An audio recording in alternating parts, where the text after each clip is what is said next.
Grabbed myself a beverage, and whilst I was doing that, I had fallen victim to the allure of pizza that had been left over.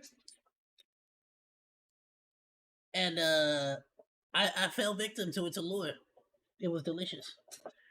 Now, I am not ashamed that this was the outcome. What I am ashamed of is how little choice I had in said outcome.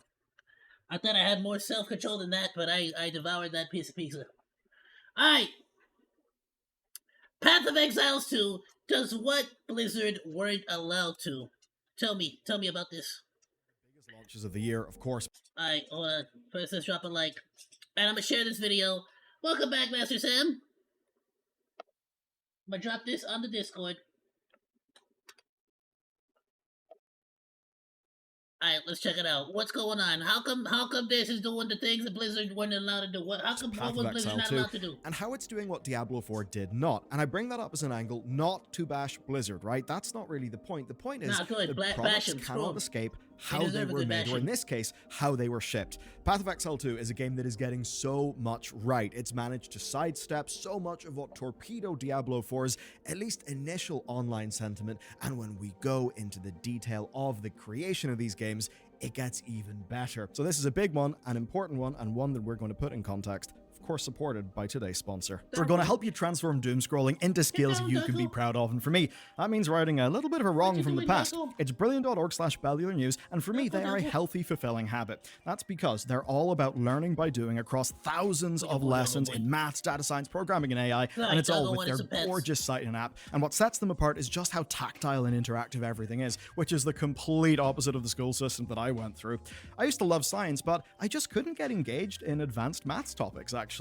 And to be honest, it's been a little bit of an insecurity, a bit of unfinished business. And that's why I'm enjoying their maths pathway, especially geometry. It's funny, spatial problem solving has always been like a little bit tricky for me. And of course, that's where Brilliant's interactive visualizations are just I took algebra it's a real like good foundational skill, of 3 course. years in a The sort row. of thing that's useful across just everything, but it's so often not taught well. And of course, this is just one pathway. Now, personally, I use the app. I love the app's layout. The illustrations and the UX are just delightful. You can just feel the passion behind it, and it's nice making my phone something that works for me rather than distract me. I would fail the So you can second do the same. semester. You can turn the doom scrolling into a daily learning habit today at brilliant.org/Bellular News, where you'll get a 30-day free trial and 20% off an annual plan, which is something you won't regret. But first, we got to check in with the numbers. They are mighty. And then I went and I did so Steam adult peaked with school 578k players, placing this in the all-time top 20. It also beat Path of Exile 1's highest ever concurrency, which was 350k in July 2024. So yeah, old game, but no slouch. And of course, it's not even free to play yet. All of this represents at least $30 of revenue, so yes, this is a lot of money for the company. And through the weekend, it of course was topping Steam's bestseller list. But it's not only selling in Steam. As an example, my PC, well, it must have got access to my Twitter feed because my PC rapidly unalived itself, so I've been playing on PS5. It actually hit rank 6 on the PlayStation and Xbox stores, and much like Diablo 4, my god, this game feels amazing to play on the controller. It's incredible. Now, the launch was good and not good, but for good reason. Grinding Gear reached 1 million early access redemptions. Yeah, redemptions. There's a few little asterisks there that I'll get into it later. They hit that before the launch, and they knew the servers would be a problem. They actually had way more success than they thought, than they forecasted, which is almost surprising to me. It just seems like this was inevitably going to be a humongous event. I guess they modeled for humongous and got double humongous. Anyway, the servers were completely rammed. A last-minute crash that hit the majority of users was found, so they delayed the launch, but eventually, the game came out, and just about all was well. Over on Twitch, well over 1 million people were watching, and even SteamDB broke. And that's pretty well, because it was literally just people checking how the launch was doing. Let's talk about numbers and money, though. This is a little bit of bro math, but it actually does have a point. Path of Exile 2 is pulling higher than Helldivers 2 in terms of its concurrence on Steam. And whenever it's dipping down into the troughs, it still is over 200k. It's doing incredibly. Now, even, you look at Helldivers 2's launch, it's got its strange server problems that make the chart look really quite funny. But the point is, both are selling extremely well, and there are similar launch spikes. Now, Path of Exile 2 beat Helldivers 2 to the the 1 million mark because it hit 1 million access codes redeemed before launch. Helldivers 2 took 3 days to hit 1 million sales. 6 weeks post-launch, Bloomberg reported 8 million Helldivers 2 sales, and by 12 weeks, we got a number of 12 million Helldivers 2 sales, with about 60% being on PC. Now, I don't think Path of Exile 2 will overall hit as broadly as Helldivers did, but I actually do bring it up for really for a reason here, for a point. Helldivers 2 was a surprise. That's why it was such a viral, like, word-of-mouth hit. And in many ways with Path of Exile 2, it's achieving the same. Grinding Gear Games had expectations for this. Those expectations were probably modeled off how many people were playing Path of Exile 1, right? But what we've seen is viral word of mouth carrying Path of Exile 2. And that's, I mean, to be fair, it was word of mouth from Chaos that got me into Path of Exile 1. And I've been playing that still. Like, I still go back to it here and there. It's one of those games that even though I stopped playing it, I still go back and continue to play it. Like it's similar to like Fallout 3. It's actually managed to do something that is altogether more ambitious, risky, and impressive. We live in a world where many games don't earn their marketing copy. Path of Exile 2 does, so it's billed as a next-generation ARPG. And it really is. See, here's the thing. I've realized I actually don't like ARPGs in the traditional sense. Once the sugar rush ends, I am just incapable of caring. The gear doesn't work for me. But Path of Exile 2 actually does click. Another one that clicked for me is No Rest for the Wicked. Both are refreshingly different action RPGs, and that's what Grinding Gear seems to have pulled off. And it's why I brought up Helldivers, because it was a big surprise, right? Honestly, part of me wants to do a crossbow build too, though. Even, like, optimistically modeled. So, whenever you hear a game being billed as, you know, this is the Skyrim of that, or the Dark Souls of this, you often roll your eyes and think, oh, really? That's the... But no, in this case, actually, kind of is like that. Path of Exile 2 is slower, it's more methodical, it's got a dodge roll, and a dodge roll that feels pretty damn good. And that's allowed Grinding Gear to design the combat differently. I heard that. It's harder. It actually feels way more engaging and involved to me than just a big... I've been hearing that, yeah, like the dodge roll, like at least at the beginning, you can more or less play without it, but if once you start to get into the end game and like get into the bigger bosses, like you're gonna need to know, you're gonna have to pay attention. Burrs go brr. You know, the actual feeling of skill and mastery is really there. That's why I'm continuing to play it. It's why I like the bit of... If Chaos already went with Witch, then I'm gonna probably do like it's not what people tend to expect from the ARPG genre. And I've got to wonder I was thinking about doing Warrior, because that's what I did in PoE 1. People saying, yeah, but this is an that's ARPG, it's like but garbage it's right now. actually different. It's trying more. The boss fights are actually worth doing just for being good boss fights in a game. That is a type of word of mouth, and being ambitious with the design of this game that actually seems to be moving the needle, and making this hit harder than Grinding Gear even expected. And when we look at both it and Diablo 4 and try to learn lessons, it actually gets more interesting. Both are games that are basically channeling a hell of a lot of Diablo 2, and they are both games that try to slow the pace way down and amp up the meaning. That's what D4 tried to do with its launch, but, well...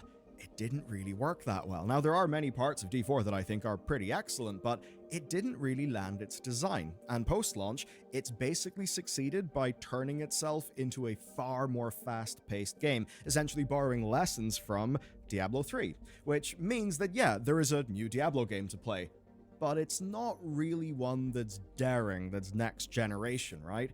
Whereas here, Path of Exile 2, it has also tried to be a little bit slower, a little bit more methodical, but it's actually managed to stick the landing and succeed, and that is a humongous achievement. And in the biggest picture, that's because, let's just say you're somebody who loved Elden Ring, and tens of millions of people are in that category. Well, Diablo 4 would have very little to offer you. They do not play anyway similar.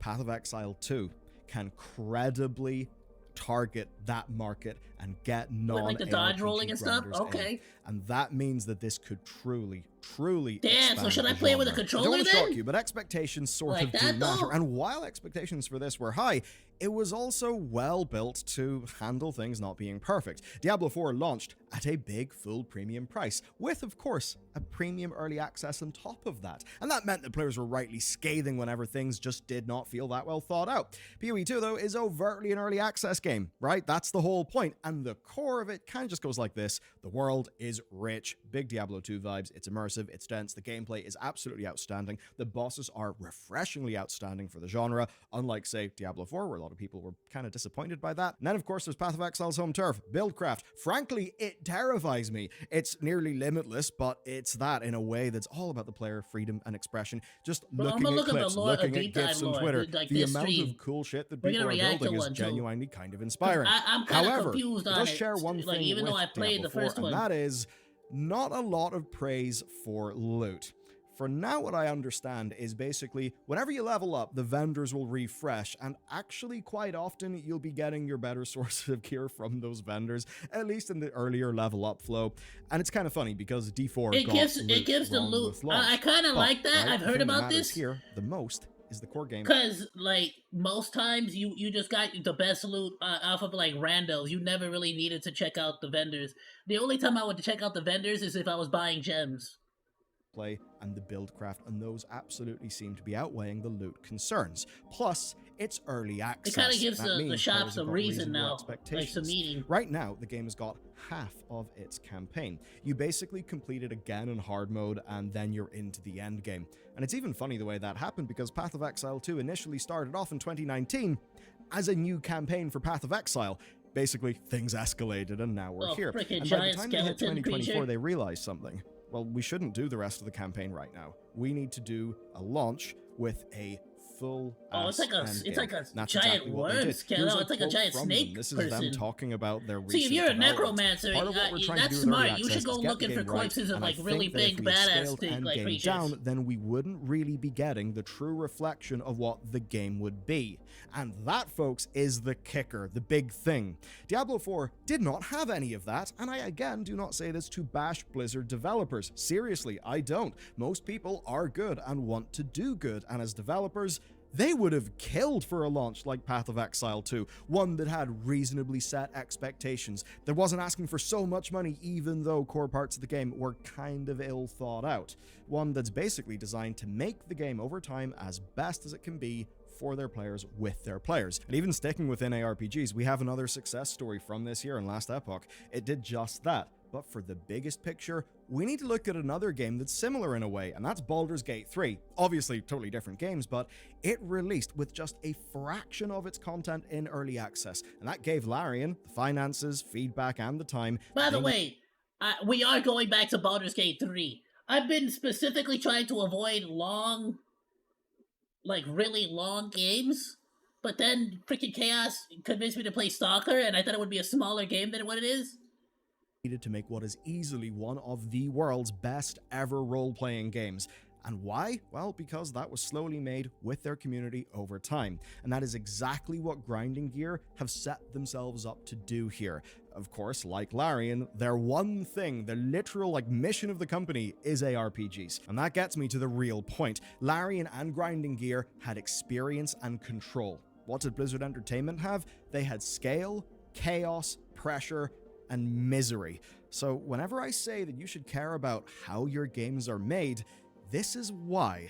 Because we want them to actually be good. Diablo 4 is a really strange project. It started off as an over-the-shoulder action game, then it was rebooted, and then all spare resources were poured into finishing the damn thing, all of course to hit its big release target. And from the CEO's vantage point, it of course worked. D4 was an astounding success, one of the games of all time, the fastest-selling Blizzard game in history. With the giant snake 12 million going through players within 2 months. And of those millions, how many purchased the far more expensive early access edition?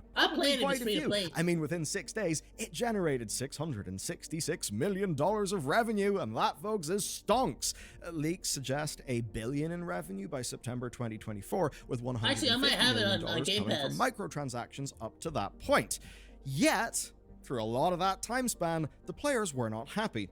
Even though those amazing numbers were there, the game was clearly not ready. Core systems did not stand to reason.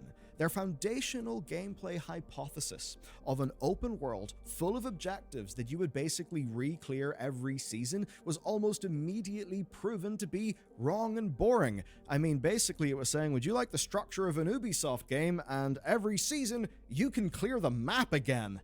No, obviously that was never going to work. Fundamental aspects of itemization were broken. Now, credit where it's due.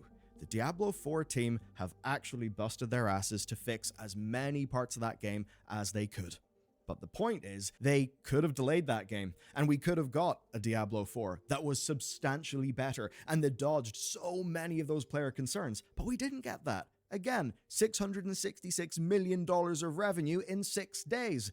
They obviously needed to ship it when they were going to ship it, and with a scale like that, the dev team are not the people who are making the calls. They're not calling the shots. This game, Path of Exile 2, is early access. Right now, it costs under half the price of D4's base edition. And on top of that, many longtime Path of Exile players got it for free. And the way that worked is pretty neat. If you've ever purchased a top edition supporter pack, or if you've spent over the lifetime of your account $480, you get access to it. This matters. That is actually goodwill. That is money from some of their players in the deepest pockets that they just sort of said, nah, we'll just give it to you. Keep on playing Path of Exile. They've also ensured that they're not like killing PoE 1. PoE 1 was amazingly supported for years and years and years and years. Admittedly, I haven't spent any money on Path of Exile 1. If I was like pretty early on board, knowing like the goodwill that it has now, I probably would like freaking still like I would actually put money into it. But now knowing and having the goodwill that I have with Path of Exile 1, it does make me way more loose with my wallet, in all honesty, for the second game. Goodwill. Meanwhile, with Blizzard, what happened? Well, Diablo 3 Reaper of Souls was, kind of killed in the grave. Yeah, that was great. Sort of abandoned expansions when they actually could have got lots of success there. The point isn't that one team is perfect and the other one makes nothing but mistakes. No, in both cases, you've got developers who will make mistakes and will want to learn from their launch. With Diablo 4, it is a humongously staffed behemoth that is rigid, hard to move, and is not under that team's explicit control. With Path of Exile, they've overtly planned for open development. Now, this time around, I'm planning on making one of each character, for sure. Crisis meetings, and yeah, we're seeing have one of totally each build. busted combos being nerfed. Like a meta of each oh dear, build, too. Our foundational design hypothesis that we basically didn't beta test at all appears to be wrong, and the players are not happy. Which is what would have happened inside Blizzard, and must have stung. And that's the power of designing for early access. No rushing to hit the quarterly earnings, quite the opposite. PoE 2 was in fact delayed. See a lot of that account stuff, microtransactions and everything? Well, the game was delayed because they basically had to re-architect all of their server and account stuff to make that work because, there's like shared microtransactions. And the games are going to be running concurrently as well. Grinding Gear know that PoE 2 is different in a way that some people will not like. That actually means that PoE 2 has a reason to exist, unlike a certain other sequel from a certain other company that's probably in both of our minds right now. But that's not the final point. We're going to have to talk about scale because the numbers here, I don't want to say they're shocking, but my god, do they prove a point. If you go onto LinkedIn right now, you will see that Grinding Gear Games have got between 51 and 200 employees. Quickly Googling around, I've seen it being reported as like 140, 150, and I'm sure there will be more people in the credits, like outsourcing and stuff. But that's a fraction of the Diablo team. In fact, right, I have it from sources as of last year that Diablo was the single largest game team at Blizzard Entertainment.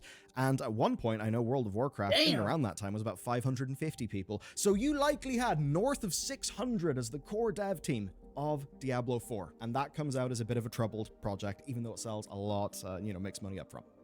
We then look at this game, a game that is not burdened by having to find work for 600 to 1,000 people to do. Because, what the hell? How are you going to make a game that way that's actually good and crafted? Okay, I'm going to play a lot more Path of Exile. We will keep you up to date in this story, because it's one of the good ones. And sticking with good ones, watch this next. It's really fun. It's basically GOG giving a big slap back to Blizzard and winning so much free PR. I think you'll find it fun. That's interesting, my dude. Great video. Some good news videos. I love it. Absolutely amazing. Go and check them out. Go drop them some support. Real quick, I want to see what happened here with the judge ruled against Valve. I kind of want to see what's up here. Sponsored by Squarespace. Okay, welcome back. I'm gonna drop a like and I'm gonna share this on the Discord. Please go and drop some support for Bellular News. He always has amazing videos that really break down a lot of the news, and I would not be able to freaking figure out myself. Tech news, everybody. Today, it's fairly important. We've got to dive deep into Valve. So, a judge has just made a decision that opens Valve up to a truly humongous liability, and I mean that financially. So, Steam's got a very dominant position on PC, and whenever you're very powerful, people start to look at you just a little bit differently. Now, one of the things with Steam is, of course, their 30% revenue cut, and worldwide, be it Apple, be it Google, we're actually seeing storefronts come under a little bit more flack. In this case, though, well, the 30% was completely disruptive whenever Valve were taking on retail 20 years ago, but worldwide, stores are under attack, and in this case, well, they're not just under fire, they're under Willfire Games and Dark Cat Studios' lawsuit. This has been going on for a bit, and those studios are arguing that the 30% cut is only possible because Steam is effectively a monopoly. But the thing that matters today is their case just got bigger. That's because a judge has just granted class action status to it. And that actually means that every single US developer, publisher, whatever, who's paid Steam since 2017 could get a piece of the pie, right? That is a insane amount of liability. For context, Steam made an estimated $4.3 billion in just 2017. And in case you haven't noticed, Steam's only got more powerful since then. So that is a lot of potential payout money.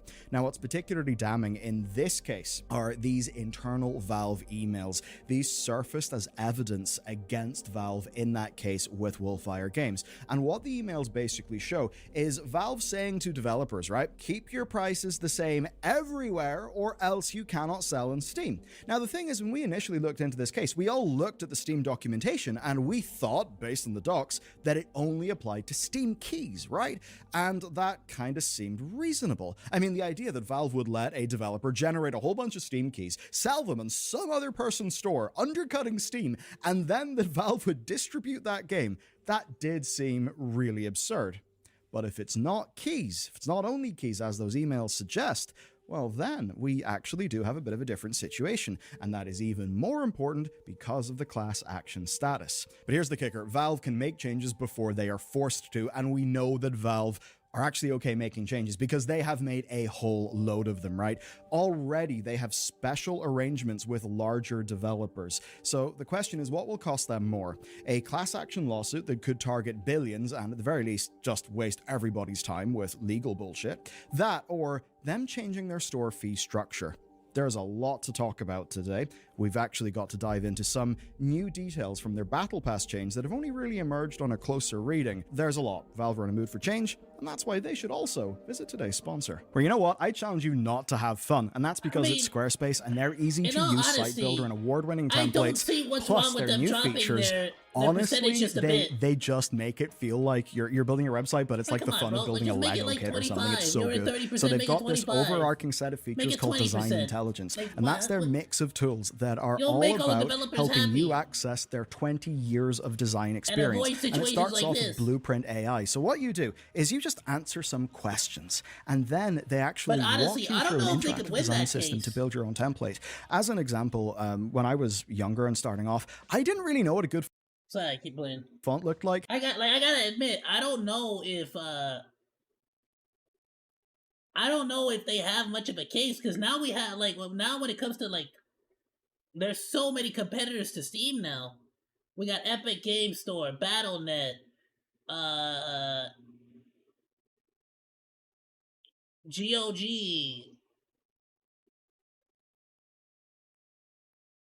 I'm trying to think of another one. But there's a lot more of these freaking launchers now, I guess you would call them, or storefronts now. So maybe it wouldn't work nowadays. Maybe before. With their e-commerce tools. So look, whenever I first needed sites, Squarespace was my first port of call because they made it easy. I was a Squarespace user and customer before they even got in contact with us. So you can get started today at squarespace.com/bellularnews, right? Once you've done that, you can check out Design Intelligence, you can build your site, you can just start cooking and have fun, and then use code BellularNews for 10% off your first purchase of a site. Even the Microsoft Store, even through Game Pass, you could buy the games there too. video, but there is something that we've since found that's fascinating, and it's buried in the fine print. So it says that Valve will only allow season passes for partners with a well-established relationship and a proven track record, which does sound fair enough, but for Valve, that's actually kind of tricky, because in practice, it does mean a furthering of Steam's two-tier treatment of developers. From the consumer end, you think of Steam purely as just a big marketplace that runs on its algorithm, with Valve not really being that involved. It is actually not like that. Valve have a lot of, they have one-on-one relationships with publishers of various different sizes. Now, this whole thing with the season passes was likely kicked off, at least we think, by Paradox Interactive. That's because they were just a really big example of screwing around with those season passes, mostly with City Skylines 2. So the question then is, City Skylines 2 violated those policies. Will Paradox Interactive lose their season pass privileges? They absolutely should, based on those rules. So if they don't, we definitely should be a little bit skeptical or concerned.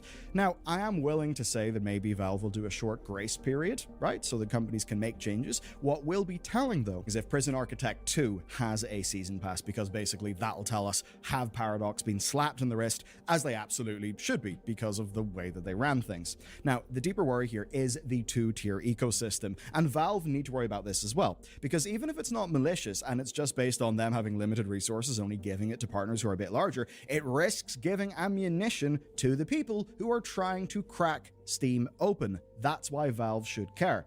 The point here is that Valve do not have to be a malicious bad faith actor to get in trouble. So a small indie who violates these rules, who doesn't have direct personal access to Steam, well, they should be treated the same as Paradox Interactive if the rules are fair. So if a publisher can plead their case to a Valve contact, say Paradox getting a grace period and being able to continue as normal with their next game, but with the personal assurance, we won't do it again, Gabe, we're sorry, then that is actually not fair whatsoever. And you might be thinking, Michael, why are you talking about this being two-tier? Well, it quite literally is, and that's not least because AAA games already play by their own set of rules. Look, there are many differences in Steam, but I'll tackle the big one, and that is money. So Steam's 30% revenue cut has got a large impact on the industry and what games are even financially viable. And that's because it's not only 30%. So let's dive into this. Here's how it actually works. If you make $10 million of revenue, you're up to that amount of money, you'll be paying 30%. Between 10 and 50, you're paying 25%, and beyond 50 million, you are paying just 20%. Now, you may look at that and think, okay, it's only 10% of revenue. But remember, 10% of revenue is not 10% of profit. For many indies, that 10% of revenue, well, that could actually be the difference between profit and loss, or a 10% profit and a 50% profit. Makes sense. Because, profit ain't revenue. It's not the money you're making, works. it's the now, of money, course, all Valve the money that's coming says in. that this exists to reward when you're just trying to get successful to green. developers who contribute to Steam's network effect. But let's try to do some maths here. You're trying Not to get out all of the red, games I are should the say. You're same, trying to get and to I don't know black. about you, but I'm tired of it all being the $70 AAA games that dominate everything. So for a $20 indie game, you need 500,000 sales just to start seeing the 25% rate. Meanwhile, if you're doing Call of Duty at $70, $70 minimum, that's like what, 143k sales? Very easy. So you can see the problem here. This tiered system that they are running with the payment split heavily favors the big publishers who can basically charge sums of money that indie companies can't, despite Valve's claims about supporting breakout indie hits. And the thing is, they do. I mean, you don't have to get your indie game into flipping GameStop or something. But the real kicker here is that Valve and the price fixing or sort of price controls that they're accused of implementing, well, those are actually a little bit damaging here on the indie game front when combined with their cut.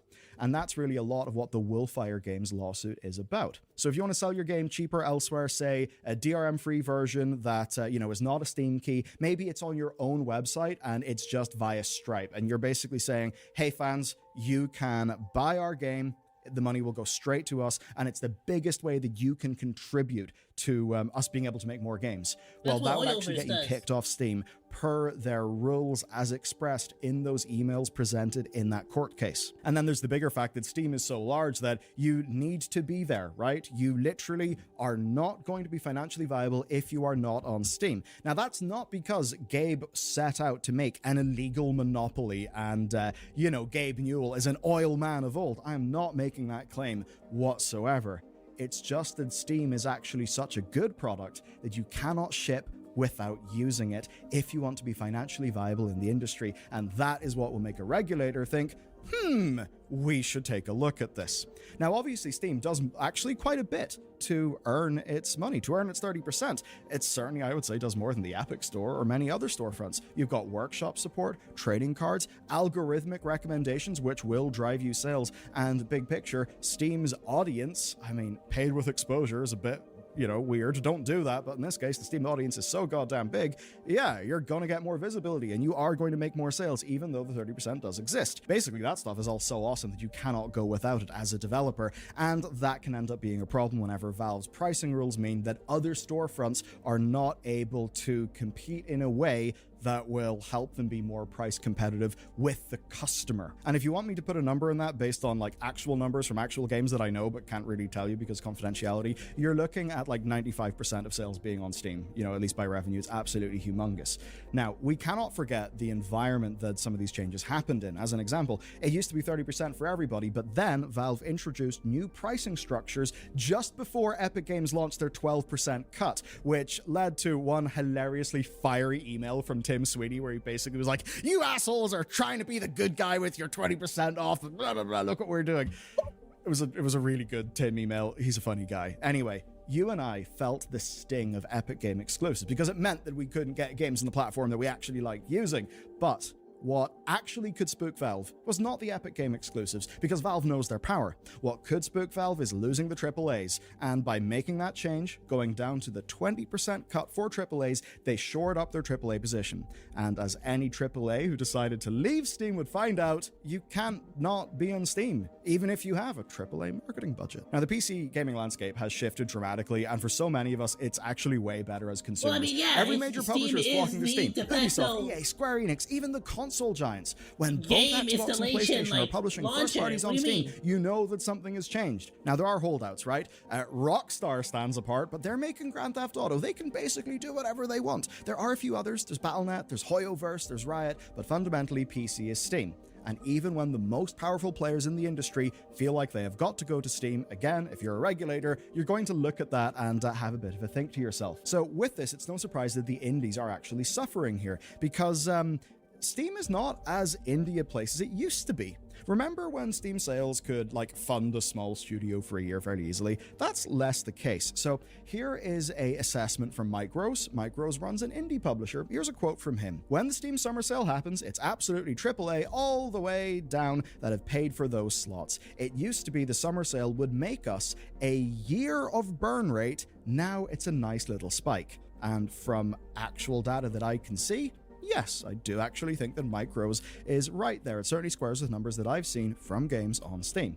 Now, the 2023 top sellers actually tell this story. There is good news. Breakout hits. We have Sons of the Forest. We have Lethal Company. Those are the exceptions. It is a sea of AAA dominance. Mike Rose's analysis puts half of Steam revenue coming from the top 1% of games. So when the maths works out that well for Valve, why would they change? And that's where it's interesting. Everybody praises Steam as an indie platform. It has got a great many strengths. But with numbers like these, should we not be asking for more?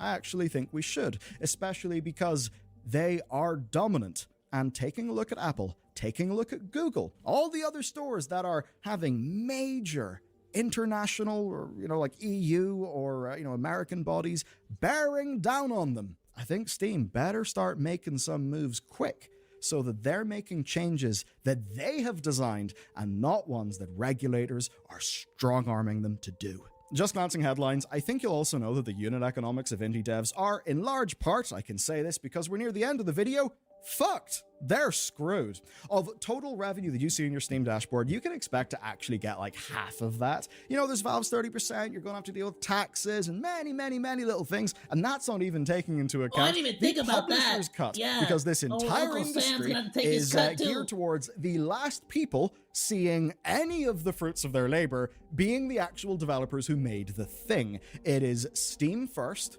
game always wins, then its publisher, and maybe the developer will get something. And that is a massive shift between, I'm going to say, gamer/audience and being an industry. And I don't mean that in some sort of ooh, we know things you don't. That's asshole shit. The point, though, is, even as a gamer, you know, when I wasn't like in around industry stuff, I always thought the developers got paid because they sold games. And you'd think that as well. Like, you buy a game in Steam, the developer gets some money from the game. That's absolutely not the case. That may not even be the default or the median. Game developers get paid by landing publishing deals. And if the game happens to do really well, then they'll get some money. I mean, I even know an example, and this is a big publisher. You have heard of them. Big indie publisher, you know them. Where you see the developer, right? They actually have to earn back. The publisher has got to receive double the development budget before the dev team gets a single penny. A single penny. That is how stacked against developers and stacked towards publishers and Steam this whole goddamn industry is. Those are the two groups who actually profit. Now, this year has seen a massive die-off in indies, and of course, the industry's financial rule set is a massive part of that. And that brings me to antitrust in the European Union. They're why we all get to have lovely USB-C ports in our iPhones. Cheers, lads. But also GDPR. Anyway, to cut a long story short, one bone that Apple, oh, lovely Apple, the Tim Apple threw out to all of us was the Small Business Development Program. If you earn less than $1 million a year, Apple charges you 15%, not 30%. Now that basically, that's under $1 million, so that's 150 grand is the difference there. That is humongous if you are running a small business. That's going to be multiple people's wages. That is absolutely humongous. But what it also is kind of like Miracle Grow for new companies. Take YouTube, right? A new creator incentive that changed YouTube's 45-55 split. That would be the difference between side hustle and full-time creator for many people who are starting out. Perhaps people who are making content in a niche that isn't humongous, but could be the niche that you personally enjoy. So if it's economically viable for them to do that, you actually, the customer, benefits. And then because they're supporting long-term growth, the platform holders also benefit.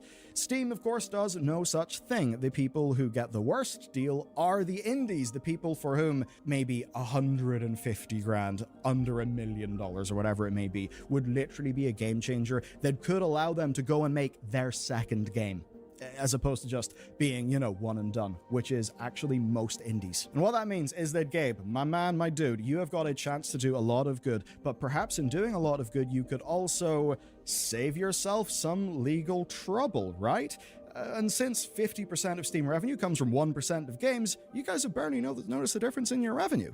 The 30% split does not make Valve a bad company ran by bad people. Valve are actually one of my favorite companies in the industry. I think they're awesome, and there is just that small guy libertarian way of running their store that I fuck with. I kind of like it. But they, I think, need to do more to earn it here. And that's because in a world where the Epic Games Store is a black hole of game discoverability, what Steam can do is, well, it does its best to matchmake your game with someone who will buy it. That is amazing for indies. But the facts are that Steam is two-tier right now. You've got the indies, you've got everybody else who are able to leverage personal connections with Valve to get things like a daily deal, a weekend deal.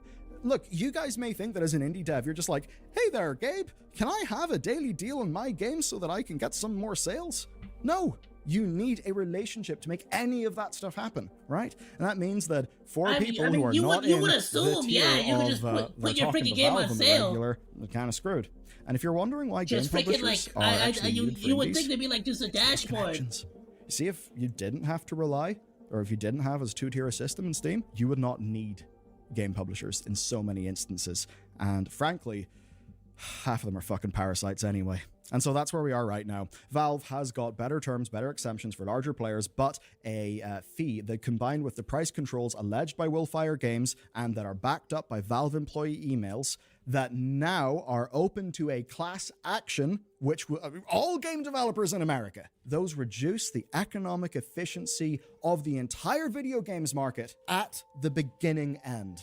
Therefore, Valve, we need a better on-ramp. Perhaps 15% up to $1 million. It would be a game changer for so many studios. Valve, you would get more games. You would get more niche games. You, like the audience, me, we would get whatever strange games we really want. More often, the more that they are financially viable at that lower scale. And that would be great for the health of this industry. Because you know what? It is in indies and AA's rising that we're going to get what we want.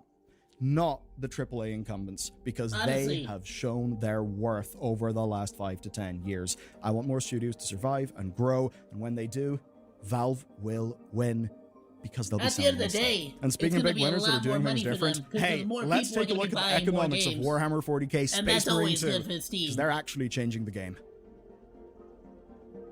Honestly, I feel like there's no real reason for Steam not to, right? Like, what?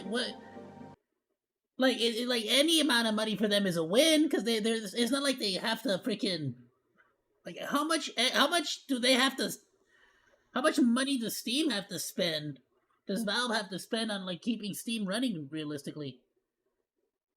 I feel like they could drop it by a decent amount and still, like, come out pretty good, and all things considered. Thanks for hanging out. Like or dislike, comment, and subscribe, and become a Monodachi today! I live stream all day, Monday through Friday, so go say hi! That's all for now, Monos. Goodbye, and thanks for swinging by. Salut!